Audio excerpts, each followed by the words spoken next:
नमस्कार. मी डॉक्टर अजित मधुकररावजी चौधरी. मी सावरकर समितीने आयोजित केलेल्या अभिनव वक्तृत्व स्पर्धेसाठी व्यावसायिक गटातून सहभाग नोंदवित आहे. माझे नाव डॉक्टर अजित मधुकररावजी चौधरी, राहणार परभणी. मित्रांनो, स्वातंत्र्यवीर सावरकर हे व्यक्ती स्वरूपात अवतरित झाले असले तरी स्वातंत्र्यवीर सावरकर म्हणजे केवळ व्यक्ती नव्हे. स्वातंत्र्यवीर सावरकर म्हणजे विचार. स्वातंत्र्यवीर सावरकर म्हणजे ऊर्जा. स्वातंत्र्यवीर सावरकर म्हणजे प्रेरणा. सुमारे 150 वर्षापूर्वी जेव्हा ही भारतभूमी ब्रिटिशांच्या टाचाखाली तुडवल्या गेली, त्यावेळेस स्वातंत्र्य मुक्तीसाठी जी प्रेरणा प्रतिज्ञेच्या स्वरूपात अवतरली, ती प्रेरणा म्हणजे स्वातंत्र्यवीर सावरकर. आणि आज स्वातंत्र्यानंतर 75 वर्षानंतरही शस्त्रबळावर नव्हे तर तंत्रज्ञानाच्या बळावर पुन्हा एकदा ही भूमी जर परदास्यात जात असेल तर आजही दास्यमुक्तीची ती प्रेरणा माझ्यात जिवंत आहे. म्हणूनच मी पण सावरकर. मित्रांनो, जेव्हा जेव्हा गतकाळामध्ये भारतीयांच्या अस्मिता दुखावल्या गेल्या, अशा या अस्मितांना पुन्हा जाग करण्यासाठी स्वातंत्र्यवीरांनी स्वर्ण इतिहास रचला. इतिहासाची 6 सोनेरी पाने दिली. 1857 स्वातंत्र्य समर युद्ध हे लिहिलं.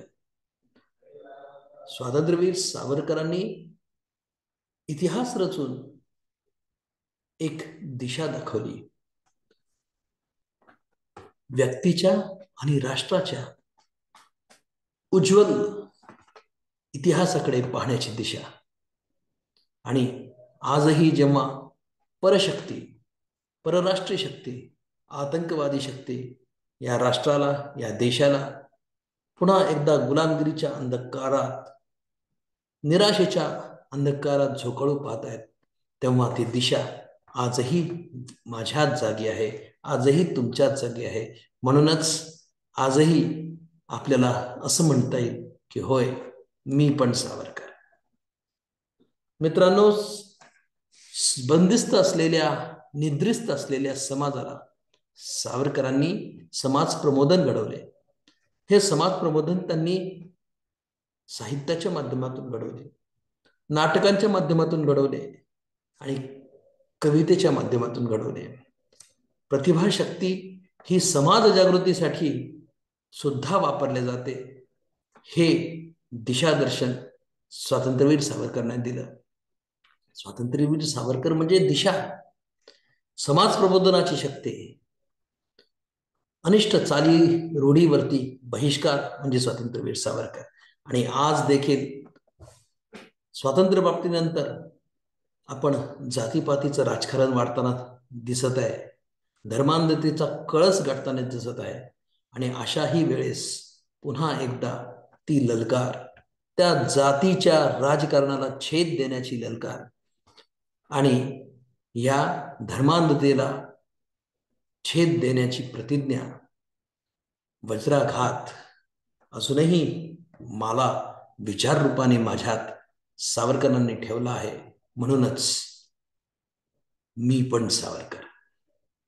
मित्रांनो, मानवी मनातील नाजूक कंगोरे सुद्धा विचित्र आणि कठीण अशा दुर्दम्य परिस्थितीतही विसरून चालता कामा नये, कारण तेच उद्याची उज्ज्वल पहाट दाखवत असतात. म्हणून कितीही प्रतिकूल परिस्थिती असेल, प्रतिकूल तेच घडेल असं लक्षात घेऊन पुन्हा उज्ज्वल भविष्याची स्वप्न पाहणारं स्वातंत्र्यवीर सावरकरांनी आपल्या प्रतिभेच्या बळावर जे तुम्हा आम्हा सर्वांना शिकवलं, बंदीगृहामध्ये कमलासारखं त्यांनी महाकाव्य, शृंगार काव्य दिलं. म्हणजेच प्रतिकूल परिस्थितीही नवनिर्मितीची रचना करणारे स्वातंत्र्यवीर सावरकरांची जी दिशा आजही आपल्यात आहे, आम्ही छोट्या मोठ्या विवंचनेने परेशान न होता, व्यथित न होता, व्यग्र न होता, पुन्हा एकदा त्या रम्य अशा पहाटेकडे आशादायी स्वरूपाने पाहावं, ते स्वप्न पाहावं. आणि ते स्वप्न आजही तुमच्या आमच्या मनामध्ये सावरकरांनी रुजून ठेवलंय. म्हणूनच मला सांगायला अभिमान वाटतो की होय, मी पण सावरकर.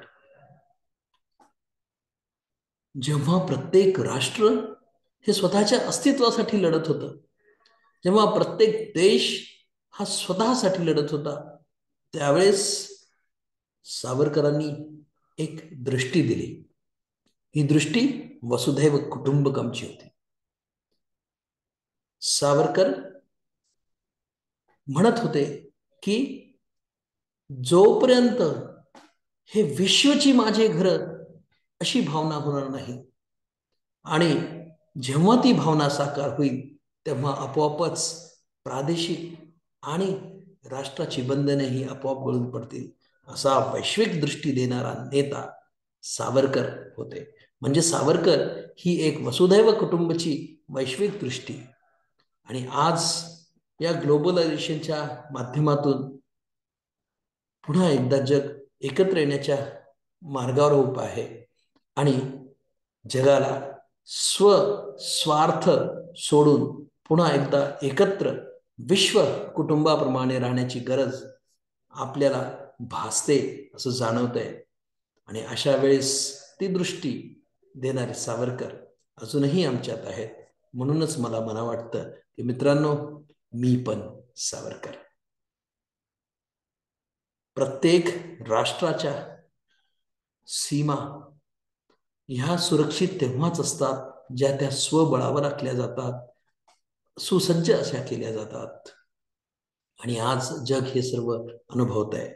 म्हणून माझ्या राष्ट्राच्या सीमा सुरक्षित कराव्यात, यासाठी जी मातृभूमीची आस आणि देशाच्या संरक्षणाची ध्यास अजूनही माझ्यात सावरकरांनी दिलेला आहे. म्हणूनच पुन्हा एकदा मला असं म्हणा वाटतं की मित्रांनो, मी पण सावरकर. मी सावरकर संस्थेने आयोजित केलेल्या या वक्तृत्व स्पर्धेमध्ये मी माझे 2 शब्द स्वातंत्र्यवीर सावरकरांच्या चरणी समर्पित करतो. धन्यवाद. नमस्कार.